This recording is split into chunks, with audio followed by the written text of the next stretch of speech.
Welcome back to Off the Gridiron, your Apollo Houston Texans football podcast. I'm your host, Gary. This is Joshy. I'm here. This is Tuesday, October 21st. Sounds like a national tragedy has happened. It sounds like I'm about to announce something bad. Yeah. Well, I am about to get down into the nitty gritty though. That was rough. We're not happy. We're not happy at all. It's Tuesday, October 21st, 1:32 p.m. The day after Monday Night Football. The Texans traveled to Seattle, Washington, and faced the Seattle Seahawks, who were 4-2, and we were 2-3 on the national stage. That was a mistake. We should have just stayed home. We should have just stayed home in Houston. Can we stop playing primetime games? Stop. Get us we have Chiefs on Sunday night. That's probably going to get flexed out anyways. But then we have the Bills on Thursday night coming up this year. Can we? You can't flex Thursday games, but they should try. The Texans should be like, hey, we don't want to do that. Hey, stop. Yeah. Just let us play at noon on a Sunday until we earn it. Because every time we're on a national stage, a national television, everyone gets to see how fucking bad we are. And everyone just shits on us on the media. I'm sure I haven't been keeping up with ESPN and all that today, but I'm sure all the talking heads are collectively saying the same thing. Dan Orlovsky wants to strangle Nick Caley. He was disgusted last night, as I was. I mean, he was speaking facts. He was like, do not run the ball here or do a QB sneak. And then he was like, throw it to Knoll. He's your fastest guy. Like, let him get open. This is crazy. I mean, and they finally started doing that kind of stuff later, but it was too late. It was too late. Honestly, as soon as we and the score of the game, if you didn't watch it, was 27-19 Seattle. The Texans are now 2-4. Seattle's 5-2. It was DOA when we set foot on our offense, set foot on the field. It was DOA. I mean, that first drive, disastrous, ending in CJ. It should have been a safety. That was a safety and a half. I would have. Mike McDonald was rightfully pissed. Yeah, that was a safety. I don't know how much of a. But as soon as that happened, I was like, "Oh, we're in for a long night." Yeah, and my best bet was that you hold them. Your defense holds them to like 12, so that you can win 14-12 or something like that. That was your best bet. I mean, yeah. Defensively, amazing. Another stellar defensive performance. Even though we gave up 27 points, it doesn't really look like that. It doesn't look like we gave up 27 points in the actual game eye test. Yeah, I mean, defense forced 4 takeaways. We had 2 sacks on Sam Darnold, defensive touchdown from Will Anderson Jr.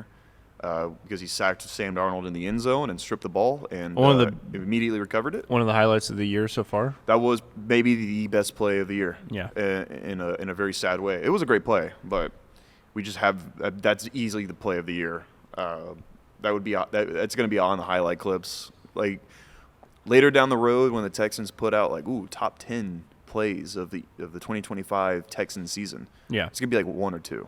It's going to be 1 or 2. Defense was great. Defense was incredible. Defense was, they held their own most of the time. I'm going to look up time of possession. Yeah, that's an important one. And one note is the rushing kind of got to the defense a bit. We went into it thinking, oh yeah, Walker and Charbonnet weren't going to have a great night because the Texans' rushing defense is really good and the Seattle rushing offense is not. 118 total yards from the rushing from the Seahawks. A little frustrating there. Yeah, I mean, they got a few first downs there that you were hoping for a stop. Yeah, they the birthday boy Kenneth Walker had 66 yards on 17 carries. Charbonnet had 49 yards on 12 carries, had two rushing touchdowns. Pretty much both goal line touches, though. Yeah.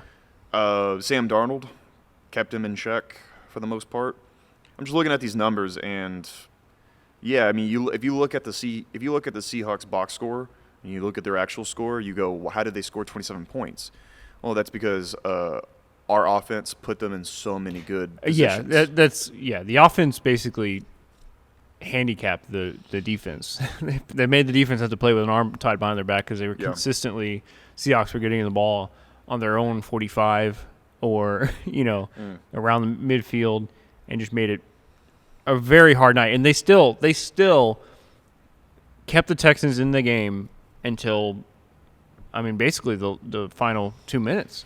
If they would have stopped that, if not for, fast forwarding to the very end of the game, if not for another really dumb personal foul, Tim Settle jumping on the pile, the Texans were about to get the ball back with, probably like 35 seconds. So it probably wasn't going to, you weren't going to do anything, but you're still that's still the defense consistently putting you in a place to have a shot to win the game. Yeah. But the offense just kept. It's like it almost felt like the offense was getting the ball faster than they were prepared to do anything with it. The defense was getting the ball back to them, and the offense is like, "Fuck, I gotta go play offense. Yeah. What are we gonna do? I don't even know what to do right now." I was like taking a rest for a second, and that's something I was gonna bring up. We're coming off of a 15-day bye week. We had 15 days to prepare for this game. We got literally the latest game of the week after our bye week. Yeah. It means we had the most rest ever. The most time to because they played at noon on the Sunday before, right? Right. So literally, unless they played Thursday, which that would have been like 20-day bye week, which but that would have been basically crazy. One of the longest bye week rests you can get. Yeah. 15-day. The preparation there was no preparation. They were not prepared at all. I'm not sure who to point fingers at this point. I'm not sure what to do. I think you go all the way to the top, not to the owner, but you point a big fat greasy finger at Nick Caserio. I think really? you have to look at Caserio and say, you brought in your guys. He brought in his old Patriot buddies. They're all guys that, Popovich, Nick Cayley, they're all guys that he knew in New England. They are handicapping our team so much. And then you look at our personnel options on the offensive side of the ball. I don't know what they're doing. I don't know what they're doing. Do you think this game accelerates a potential trade? The trades that the Texans have been rumored in, running back, Breece Hall, like all those kind of talks. Do you think this accelerates the urgency on making something like that happen? Just don't know what they would do. I don't know how they would. I don't know how that would fix current things right now. No, I agree. And it's I don't an think infrastructure I problem. don't think maybe a better wide receiver thrown in that mix might help. Somebody that can get more separation, but really, what you need is just a different approach. What's crazy is it's like the bye week had them reset back to what they were doing at the beginning of the season. The last two games before the bye week, granted, we've talked about how they were facing weaker teams, but it wasn't even the fact that the teams that they were facing were weaker. The plays that they were trying out and executing on were so dynamic, were so obviously you're not up to any pressure, so we didn't get to see how they perform against a tough defense and a 3rd and 1 or whatever. You didn't really have those times happen, but it felt like last night they just went back to that beginning of the season predictable, non-dynamic offensive scheme. Extremely predictable. And then even when they would break out the play action, the thing I've been preaching since I was on this show first with you, week 2 or whatever, play action rollout, one of my favorite plays ever. One of the best plays. If you do it right, it's so amazing successful. Play. And then they were doing it in the first half last night, and every time they did it, it was successful in some way. They were gaining, 5 to 8 to 15 yards, and even the broadcast was like, "All right, that was great. You got to keep doing that until it doesn't work. It's working." And then it felt like for that whole – obviously, when you're in the fourth quarter and you're back by a lot, play action doesn't work as much because you're not expected to run it. Still, they just kind of abandoned what was working, and then you're sitting 3rd and 1, and you do 2 straight halfback draws and Dan Orlovsky wants to rip off the headset and go run down the field and punch Nick Caley in the face. I love how mad Dan Orlovsky was getting. He was literally all of us just trying to watch a game. Yeah. And the Seahawks, competent, didn't blow. I mean, they didn't blow. They won the trenches. They didn't blow. They did win the trenches. Offensively, they didn't blow the door off the hinges or anything. No. But they made the plays when they had to. Yeah. Jackson Smith and Jigba had a great game. He did what a wide receiver one does. Yeah, like they did what they had to do. And you look at us on the offense, zero tempo, zero urgency, predictability. It's every play is so predictable.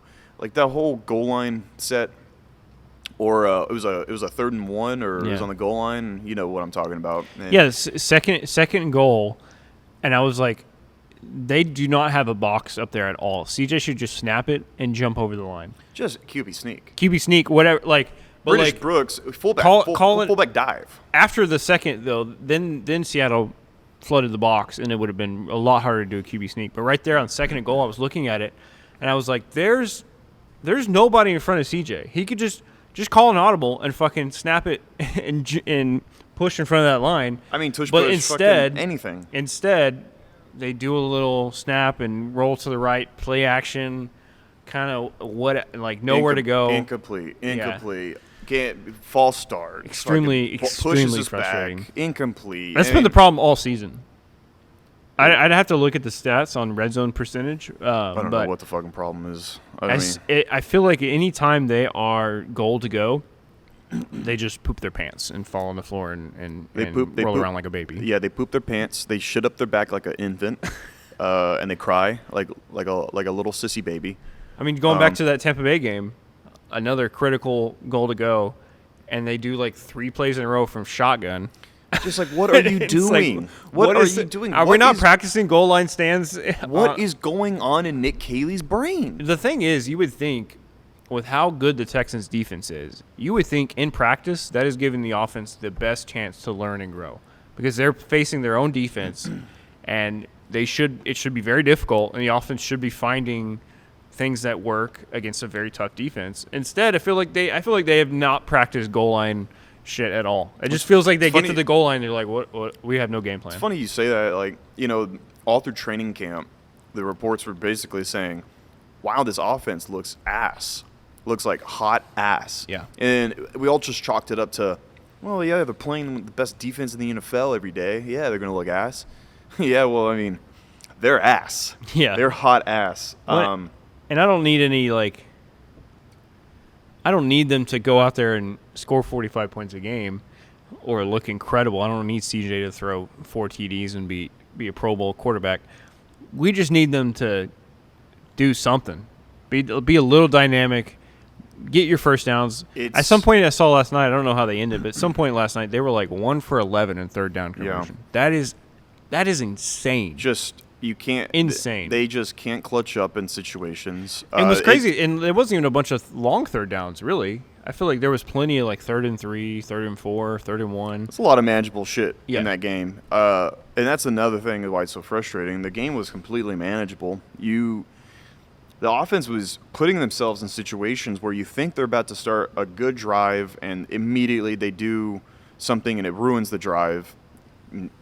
For example, the Nico drop. I mean, the blame goes across the board for everyone offensively. And, some defensive guy, some bad penalties like the Aziz.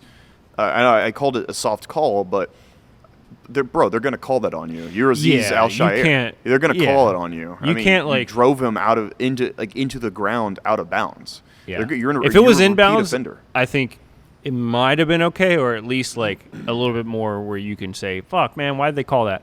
Well, when you're out of bounds for a little, they took multiple steps out of bounds before he did that. I'm like, I know he didn't fully put his weight to drive him, but like, at some point you got to have some awareness and say, "Oh, I'm out of bounds," and just like, just get off. Get off. But I mean, Texans swarm, right? A couple big. I mean, that penalty directly led to 7 points. The Tim Settle penalty later that give you not a chance to come back. I mean, if those two things don't happen, you could have been back by 1 point there at the end. And Tim Settle, and that chance to go down and just kick a field goal. Wouldn't you believe this is another 1-score game that we lost? Wouldn't Yeah. you believe that? And I know This was probably the ugliest one. this was ugly, nasty, disgusting. This is the one that Just- felt the worst. We just looked, like I said, it looked like we just weren't even calling plays on offense. It was just like, okay, hey, you guys go. It was like backyard football. There was like just ridiculous shit happening, like CJ getting stepped on by the center and falling down. You have just the worst blocking scheme still. I don't know what's going through these guys' heads. I saw one of the CJ sacks. He got blown up by a pass rusher, completely untouched. I think three of our offensive linemen was on the defensive tackle, Leonard Williams, or whatever defensive tackle he was on, Byron Murphy, whatever. There's three guys on one. We have to figure that. This has been happening all year. The pass rusher was just like, oh shit, like okay, fucking just ran up and just killed CJ. Yeah. You know, I mean, And then I don't know that what kept they're doing. That kept CJ, on his heels all night. Yeah, like towards that whole second half, specifically the fourth quarter, he was taking like 9 steps back. Oh yeah, He was scared. Like obviously, like I don't blame him. Even the broadcast mentioned like, man, CJ Stroud is taking a beating. Like he's getting hit almost every single drop. And that was causing him to throw off base, and obviously he already didn't have that many people open. He still made a couple really good throws there at the end. He made the throws. And okay, we're going to talk about CJ Stroud. Okay. But before we talk about CJ Stroud, Josh, can I talk to you about something real quick? Yeah, let's do it. I'm going to talk to you about Underdog. All right. Underdog is amazing. I've been using it a lot. Let me tell you about it. Football season is in full swing, and Underdog is the best place to get in on all the action. Playing on Underdog is easy. Just pick whether your favorite players will go higher or lower on stats like rushing yards, receptions, touchdowns, and more. Get your picks right, and you can win up to 5,000 times your cash.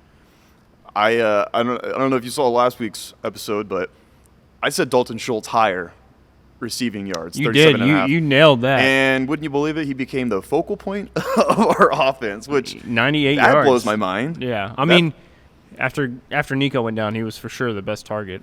Yeah, but even before that, it was just like he's getting how many targets? He got 10 targets. We got Thursday night football coming up. We love playing Underdog for the Thursday night football games. It's going to be the Vikings and the Chargers, and I already have one for you ready to go. Ready? Lock it in, I'm ready. baby. Keenan Allen, touchdown, half, higher. I think Keenan Allen gets in the end zone. I think he does it. Keenan Allen, okay. Yep. He's a favorite target for Justin Herbert. What say you, Joshua? Okay, so that means I have to pick somebody from the other team. Yes, because you need to do so that threw me off needs a to little contain bit. 2 separate teams. I'm going to do Jordan Addison, higher receiving yards, What's the line? 54.5. I like it. He's been, ever since he's come back from his suspension, he's been sneaky good. Last week he had Flying a under the radar. 128. Yeah. So 12 targets. He's been getting targeted more and more. I like that. And that Chargers secondary is becoming kind of suspect because Daniel Jones has a way with it. Yeah, those are our picks for Thursday night for Underdog.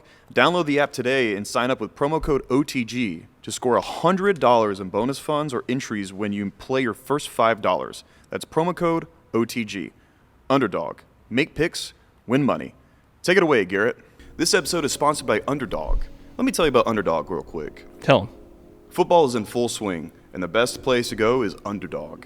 Playing on Underdog is easy. Just pick whether your favorite players will go higher or lower on stats like rushing yards, receptions, touchdowns, and a whole lot more. Get your picks right, and you can win up to 5,000 times your cash. 5,000. Playing on Underdog during football season is my favorite. I love taking Nico Collins receptions higher, obviously. And, I'll take a little CJ Stroud passing yards on the occasion. Higher, obviously. Love my Texans. Download the app today. Sign up with promo code OTG to score $100 in bonus funds and entries when you play your first $5. That's promo code OTG. Underdog. Make picks, win money. Must be 18 plus. 19 plus in Alabama and Nebraska. 19 plus in Colorado for some games. 21 plus in Arizona, Massachusetts, and Virginia. And present in a state where Underdog Fantasy operates. Terms apply. See assets.underdogfantasy.com/web/play and get terms _DFS_.html for details. Offer not valid in Maryland, Michigan, New Jersey, New York, Ohio, and Pennsylvania. Concerned with your play? Call 1-800-GAMBLER or visit www.underdogfantasy.com ncpgambling.org. In New York, call the 24/7 Hope line at 1-877-8-HOPE-NY or text HOPE-NY 467-369. Again, thank you so much to Underdog, and get out there and win some money. Do it. OTG. Thanks so much, Garrett. Josh, I'm going to read you, and I'm wearing my One Battle After Another glasses today. Yes. I'm going to read you the tagline for the film One Battle After Another in theaters Oh, now. okay. I'm ready. Some search for battle, others are born into it. CJ Stroud is born into a battle. Damn. He is a little Chase Infinity running around fucking with his lockjaw chasing her. And Okay. CJ Stroud has a terrible, terrible offensive infrastructure around him. And I'm not absolving of any blame here. No. CJ Stroud deserves blame. He is the number 2 pick. He was our number 2 pick. He was Offensive Rookie of the Year. He went on podcasts, said he was top 5. He's better than Josh Allen and all that. Everyone remembers he big bro'd Caleb Williams, even though they're buddies, and it doesn't even matter.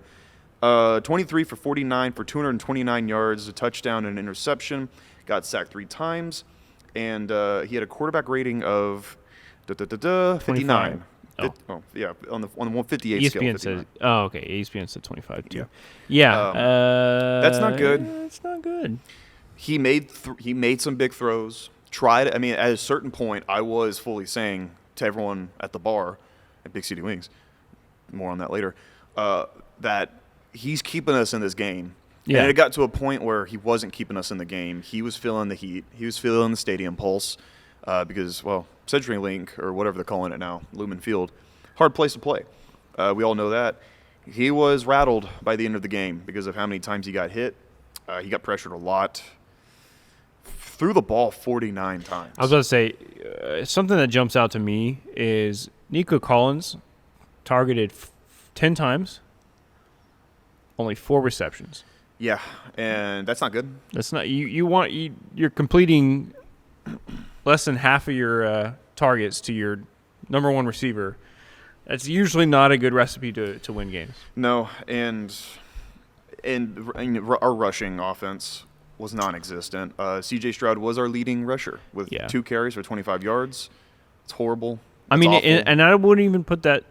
I don't know if even like Saquon has a great night last night with that O-line and with how Seattle was dominating the trenches. I don't think a great running back is doing anything there. I think that's all on the O-line and the scheme and how they're moving. Again, we saw last week what Seattle was doing to Jacksonville's O-line, and we all circled that and said, hey, that could be a problem. And we're fans. Hey, that could be a problem. And we're just fans with microphones. Yeah. What's the Texans staff doing? Yeah. What were they doing all week long or the last 15 days? They had so much time to prepare for anything Seattle threw at them. What the fuck were they thinking? They seemed surprised, it felt like. Yeah, they stepped on the field and they're like, oh, shit, they're good. I'm like, yeah, we've all known that. They're 4-2. They had 7 sacks against Jacksonville last week. Granted, they didn't have 7 sacks against us. But at the same time, C.J. Stroud was just airmailing guys at that point. No rushing offense. And I'm looking at our receiving, and all night long, why on earth are we scheming it up for Braxton Berrios? What the hell? Yeah. Why? He has 3 Braxton targets. Berrios is good depth, sure. But he had more snaps than Jalen Knoll, who had 4 receptions for 77 yards and some of the bigger catches of the night. Yeah. Why? And I'm looking at Jaden Higgins. He had no receptions. He had 3 targets and no receptions. Why did you use 2 picks on day 2 for receivers, dynamic receivers that we were all excited about, and continue to play other guys over them? Xavier Hutchinson's cool and good and all that, but Jaden Higgins is supposed to be, we were calling him Nico Collins too. Yeah. Part 2. And he still is one of the highest guys in the, getting the analytics. He's one of the highest guys with separation, which is exactly what you wanted last time. Yeah. You needed a guy out there that could get free. With Christian Kirk out, I was saying, okay, it looks like maybe we get a good Jaden Higgins game, like a good breakout game. Yeah. No, we got the opposite. He had 0 catches.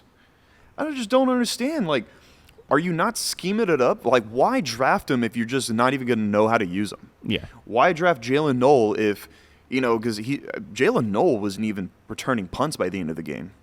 Someone else was. I felt like that was just to make sure he didn't get hurt, which is like... Our special teams was so much better when he was returning No, punts. I agree. I don't know why they switched.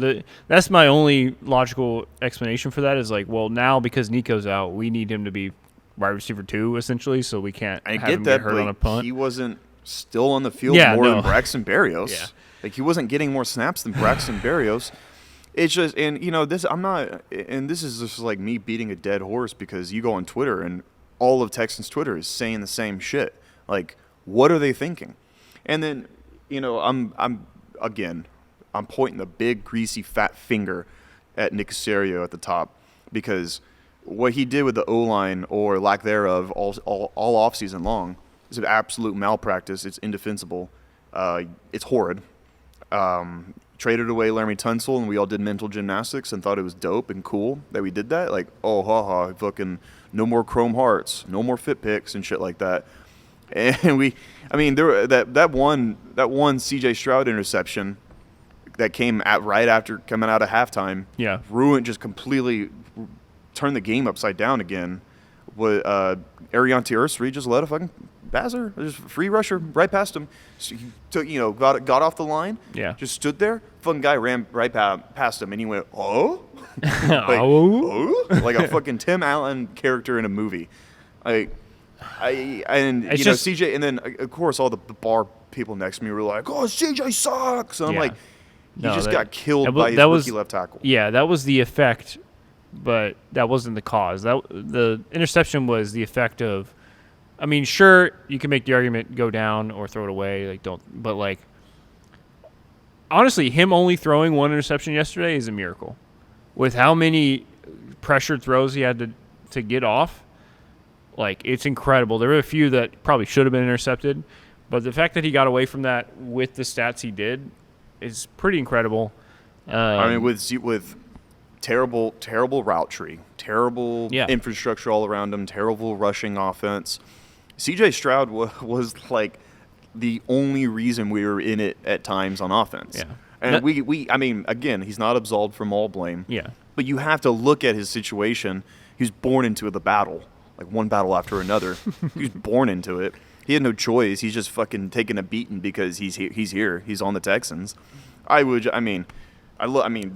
like a non-zero chance. I mean, it's not a chance. A chance? Is there a chance? What is it? What am I trying to say? Is it? He could end up on another team someday and just go off like for Baker sure. Mayfield, Daniel Jones, Sam Darnold, because he's a talented guy. People are like, "Oh, he's not very good." No, I saw how good he is. He's a great player. I think the thing is, he's somewhere in between. I think we were hoping after that rookie year, this is a top 5 guy. Now you look at him and a lot of people are like, he sucks. I think realistically he's somewhere in between. I think he's realistically maybe top 10, just a above average quarterback, can be very good in the right moments, but at the least his floor isn't too low. Like he's maybe not going to make everything great, but he's at the very least not throwing the ball around and throwing like 7 interceptions in a bad game. He's not awful, but he's not amazing. But he needs a team around him to elevate his play. He's not going to elevate their play, but if the team around him is playing good, it elevates his play, and the team, is cohesive and works. Yeah, I agree. I mean, he's too safe, but he's also so limited. He's so handcuffed. It's a shame because he could end up on the Vikings, and he will just become their franchise quarterback immediately. I'm just like, look. I mean, if any OC or good coach with a good offensive infrastructure got a hold of him, they'll never let him go. Like, this guy just does everything I want. He makes any kind of throw I want. All I have to do is protect him. All I have to do is give him weapons. Not have to make him run around the entire fucking game. Yeah, like making him run around like it's a fucking 400 or something. The thing is, the Texans, I think probably the only quarterback that could be good on the Texans right now and win some of these games that CJ's not is maybe Lamar. just I don't because. even know if he. I mean, just because his legs, like I think he's fast enough to escape it. God, Lamar would be in fucking good shape if he played on the Texans. No, I know exactly, and I don't even know if that's a slam dunk. Like maybe we win one of the games that we lost. I mean, it's not that. That just tells thinking through that. I'm just that tells me it's not CJ. It's offensive scheme and offensive line. It's totally clear to me that this is not all of CJ Stroud. Again, one battle left under the theaters now. He was born into the battle. He was born into it. He's making the best of it. He's trying. I mean, you put any other quarterback in this. You put people love Brock Purdy. You put him in the. He's fucking. Brock Purdy is oh already my dead. God. Oh my God. he's already on the. I mean, he is on the IR, but he would be more on the IR. You put a guy like Jordan Love in this system. Jared Goff in this system. Oh my God, they are getting killed. They're getting Jared Goff specifically. I think would have died last night if he played with the Texans offense. I just don't know how. Everybody in the world knows the Texans issue. It's offensive line, and it's also scheme as well. But the scheme is also you have to be dynamic because your offensive line sucks. You can't just give CJ time in the pocket and just draw up some interesting route trees and make it happen. You need to be dynamic about movement and motion and play action, all this stuff. So I don't know why, I don't know the ins and outs of stud O-line guys on teams that are bad, but how are we not looking to trade for some O-line help? I don't know. I mean, you look at around the league. It's trade Christian Kirk right now for some decent Christian Kirk, some other. I don't know. Trade some of your positions of strength for an O-line guy. It's just crazy. You look around the league, and Austin Deculus is playing. He's the fourth tackle on the depth chart for the Chargers. He's playing well enough. It's because they have good coaches that know how to utilize him, and not a bunch of Three Stooges.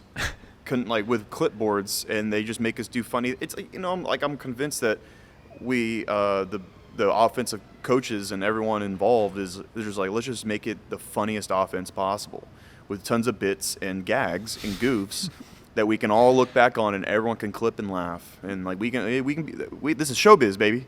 This is showbiz, baby. I mean, it just not enough can be said about that horrid performance last night. Again, I think Nick Caserio should be fired.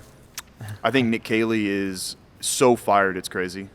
Because that's not even would after the season. Absolutely, you can't. I was fire saying him, now, unless it got to a point where it's oh my God, we're getting blown out now. The only reason he's not getting fired yet is because we're not getting blown out or anything. Yeah, when it's tough to I mean, because a new OC coming in mid-season when you're trying to compete is that's tough. That's a big move. Or you just promote within Draw Johnson, which people are saying, it's Draw Johnson time. Oh my God! Why? That's not going to help. I don't think. I don't think he's some sort of genius. No, he's not some wizard that's sitting sitting underneath Nick Caley, waiting to take the reins. No, he's a good quarterback coach, and he's probably friendly with CJ Stroud, and that's it. Luckily, I'd fire Nick Caley. I'd fire Caserio. I'd fire Cole Popovich. I wouldn't fire D'Amico. I would just let D'Amico get his guys in here. The thing is, D'Amico, obviously he's not calling the defensive plays anymore, and I think that's great. But he's also the defense. He built that defense. Mm-hmm. He built the foundation, and that's why the defense is so good. Yeah. We knew D'Amico's not an offensive coach. That's everybody knows that. That's forte. So offensive issues, I wouldn't put. Obviously, I'd hope that he has wherewithal and leadership and knows football enough to maybe try and step in a little bit when we're halfback drawing 2 times in a row on 3rd and 1 when we can't run for shit. Yeah. I would hope, and they cut so many times to D'Amico on the sideline going man, why'd you do that? And I'm like, you're the coach. You can tell them no. Yeah, I mean, you can say, hey, no. You can probably override what they want to do or what Nick Caley wants to do, but at the same time, it's Nick Caley's calling the play, they do it, and D'Amico's probably just okay, I'll watch it. Oh, wow, okay, got stuffed. And I think at some point, maybe D'Amico takes over a little bit. I think he's been giving Caley, elite, he's been giving him slack to try what he's going to try. I think it's because it's Caserio's guy. Yeah. And Caserio is no, that's my guy, he's good. I've known him since I wouldn't be surprised if we hear something or next week we hear about some overriding coming from D'Amico on offensive At plays. that point, that's like ultimate panic move. Yeah. But we're at that point now. This is not a good football team. This is a so-so football team that will beat bad teams, make them look good, make them look really bad, and we'll make ourselves look really good. And then when we play against playoff teams, again, we shit up our back like we're a fucking infant, you know. Well, yeah, there's four games coming up, some tough ones, a winnable one, before you go to your next primetime game on a Thursday in Buffalo. No, sorry, at home against Buffalo. Yeah. What records tell you that it's over? What records say we have hope? If they go 500 by that time, 500, if they, you're still if in they can it. get to 500, so they'd have to go 3-1. Yeah. I think that game think yesterday it's was. possible. I mean, this whole the 4-game stretch we had, you know, with Seattle, San Fran, Denver, and Jacksonville. That 4-game stretch, I said before, you need to go 3-1 during that stretch. You need to go 3-1 to stay in it. We already dropped our one, so now you're looking at 3 must-wins in a row against winning teams. Yeah. That's not good optics, and I think it's safe to say that season. Looking like it could be over. I'm not sure. I mean, I don't know how you get to week 8 and still look like you haven't sorted out any offensive problems that you had going into the season. Like, we only just took steps back. That's the sad reality of it. This is going to be an era ender. Casario's going to be gone. He has to be. You are really in on Casario. He has I'm not to be. fully out on any of this. I am. I think there's very fixable things is where I'm at. And if they don't fix them, then sure. But I think there's some very fixable play calling and hopefully some trades or something that happens with the O-line and you have a winning team. You just got to make those moves. I would if I was Cal McNair, I would say, hey, Nick, you're out. Let's get a guy. Right now? Not now, but after the season. And then I'd let a guy in there who will let D'Amico pick his guys and his offensive coordinators and all that. I mean, Miko picked Bobby Slowick from San Fran. He knew him from San Fran. Yeah. Picked Bobby Slowick. Obviously, Bobby Slowick got ran out of town. Now he's looking like the Messiah. He's looking like Lisan Al-Gaib. Nick Casario handled new offense. I mean, he did, like, Nick Caley doesn't have any prior connections to D'Amico Ryans. So D'Amico Ryans didn't see him and go, yeah, that's my guy. Mm-hmm. It's all Casario. It's Casario's choosing. It's Casario's So what is your line for that? Just don't make the playoffs and you got to fire everybody? Or if they you miss the playoffs, you fire people for sure. I mean, what if they go like 9-8 and they make a wild card? Or they just miss the wild card. Still, if you get first rounded pretty hard, yeah, I think you got to fire someone. Because you go from, I mean, you're getting worse. You're getting worse. That's valid. Like, we looked at the end of 2023, we were like, holy shit, the foundation is so here. Yeah. Like, this looks like a good team right now. All you got to do is just build up. Yeah. We've tearing it down. We're just tearing it down and being like, how do we budget this? How do we not throw all of our chips on the table and we just kind of smartly construct this team smartly? Like Laken Tomlinson started the game yesterday. That was our starting guard yesterday. That's who we signed to shore up the interior offensive line.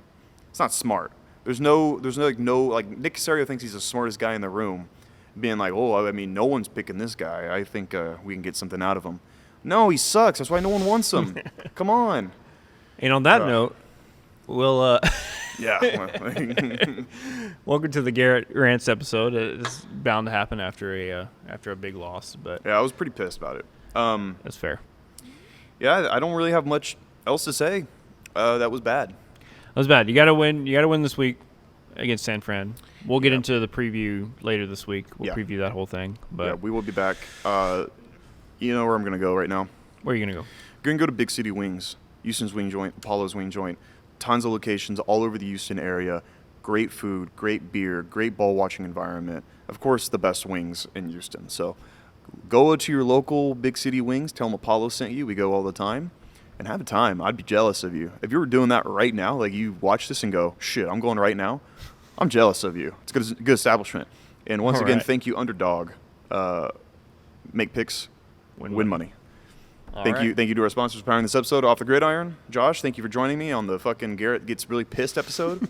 Because I started to get riled up at the end. I know you did. I know you did. Okay, but hey, tune in for our later episode. We're going to preview the San Fran game on Friday. Subscribe to Apollo HOU for our other sports content. We do all kinds of cool shit here. And thank you for tuning in. Thank you for listening. Thank you for watching. Adios. Go Texans. Watch Texans. See you later, alligator.